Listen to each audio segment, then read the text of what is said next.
There's a moment right after you finish talking when you can feel whether someone was actually with you. Their eyes give it away first. Then their next sentence gives it away completely. And if you've ever walked away from a conversation feeling weirdly unseen, that's the moment you're remembering. Now think about the last person who made you feel electric to be around. I'll bet they didn't say anything clever. I'll bet they just made you feel like the most interesting person in the room. That's not charm. That's not a personality trait you were born without. That's a skill, and it lives almost entirely inside how they listen. Here's the truth: almost nobody talks about. The most charismatic people in any room are usually the ones talking the least. They're not quiet because they're shy. They're quiet because they've figured out something the rest of us keep missing. By the end of this, you'll know exactly what they're doing and how to do it yourself, starting in your very next conversation. Let's start with the one shift that changes everything, because once you feel it, you can't go back. Most of us listen with our mouths already loaded. We're waiting, not hearing, and the other person can sense it instantly. Charismatic people flip that.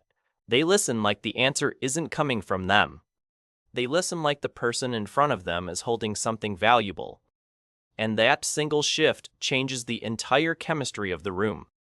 Because people don't remember what you said to them. They remember how they felt around you. And nothing makes a person feel more alive than being genuinely heard. Think about it for a second. When was the last time someone really listened to you? Not nodded, not waited, actually listened. You probably remember it. You might even remember what you were wearing. That's the power we're talking about, and it's quieter than you think.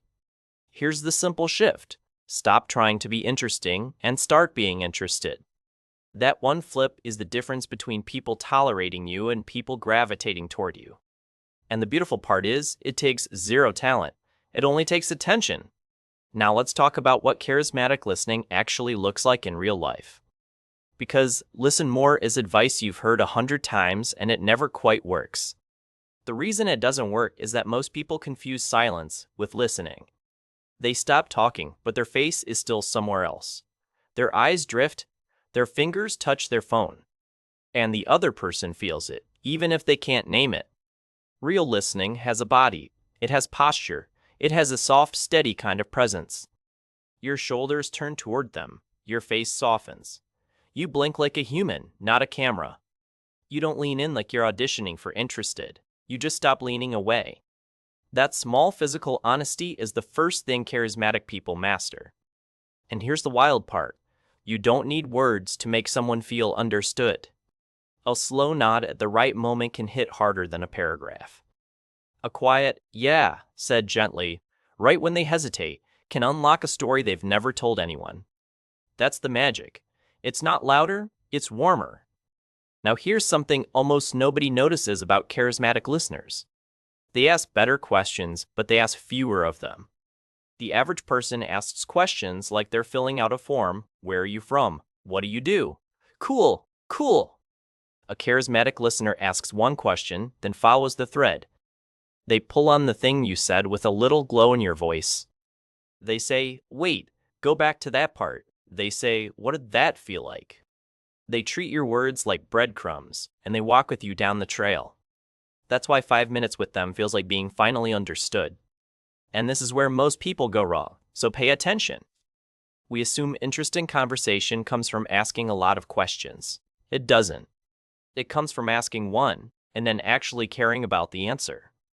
Depth over breadth, every single time. Here's a small experiment for your next conversation.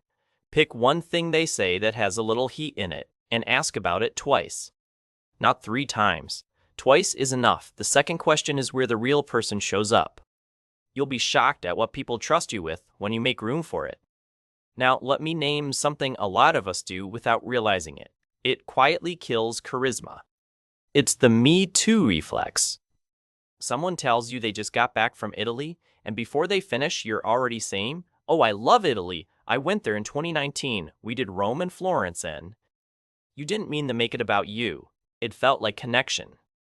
But what actually happened is you took the microphone out of their hand. Charismatic people notice this urge and pause it. They let the other person finish the feeling before they add their own story. Sometimes they don't add their story at all. They just let the moment breathe. That restraint is what makes people feel seen instead of steamrolled.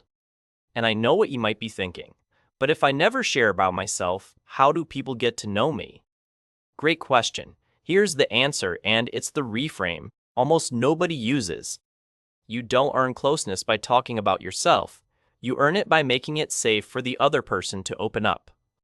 Once that door is open, they'll ask about you. They'll be curious about you. They'll pull your story out of you. But it has to go in that order, or the whole thing feels forced.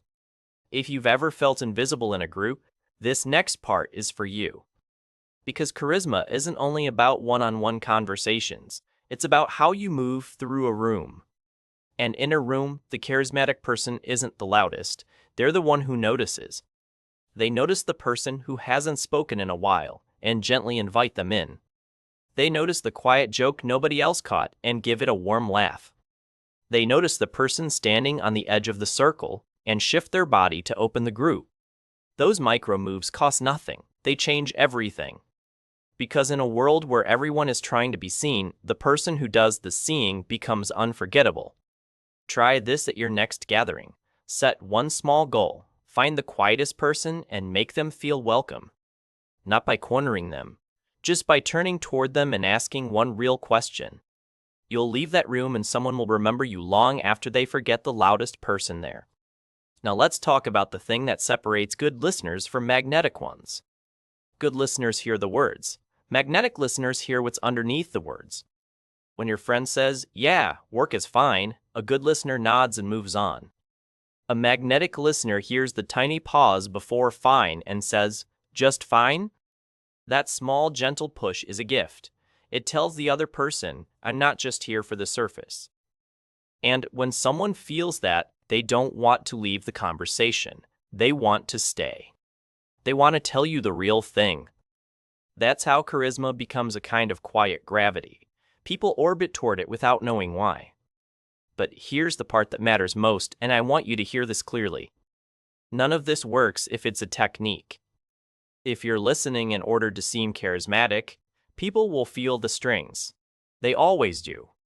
The magic only happens when you actually care about the human in front of you.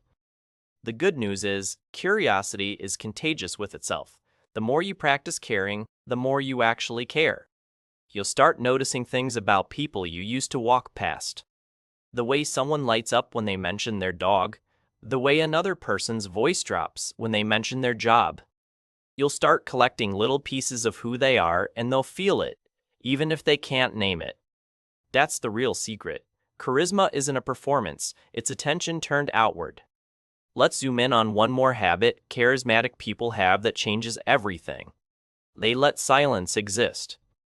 Most of us panic at silence. 2 seconds of quiet and we're already reaching for a joke, a filler, a change of subject. Charismatic people don't rescue the silence, they trust it. Because silence is where the real sentence lives. Watch closely next time. When someone says something meaningful and the room goes quiet, the person who waits, who lets it land, feels 10 times more grounded than the person who rushes to fill the gap. Silence isn't awkward, it's spacious. And spaciousness, more than cleverness, is what people crave when they talk to you. So here's your practice for this week.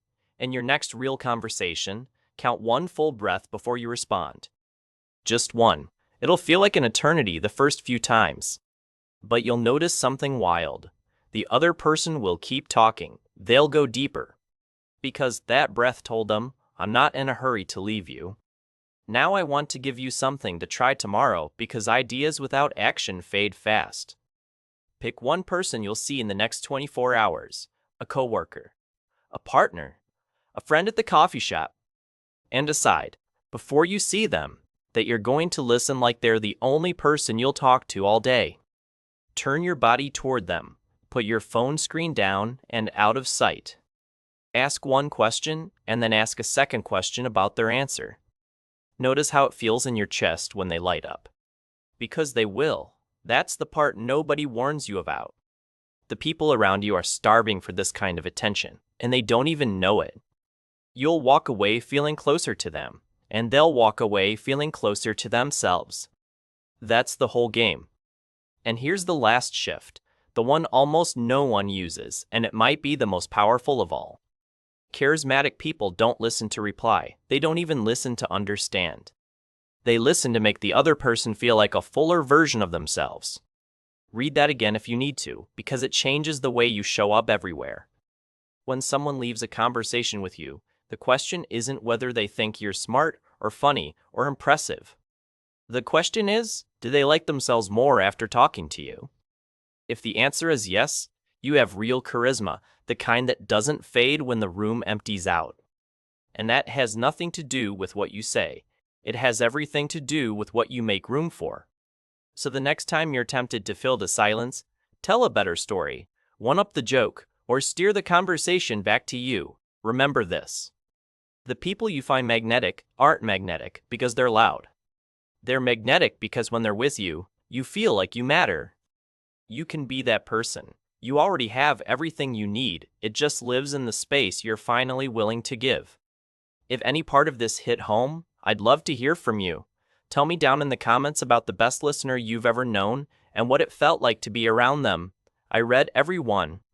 And if you want more of this kind of thing, the small shifts that quietly change how people feel around you, go ahead and subscribe. There's a lot more coming, and I'd love to have you here for it. Because charisma isn't about being someone new. It's about becoming more present as who you already are. And the moment you start listening like people matter, they start treating you like you matter too. That's the quiet gift underneath all of this. You don't have to be the loudest voice in the room. You just have to be the warmest attention in it. Start there and watch what happens.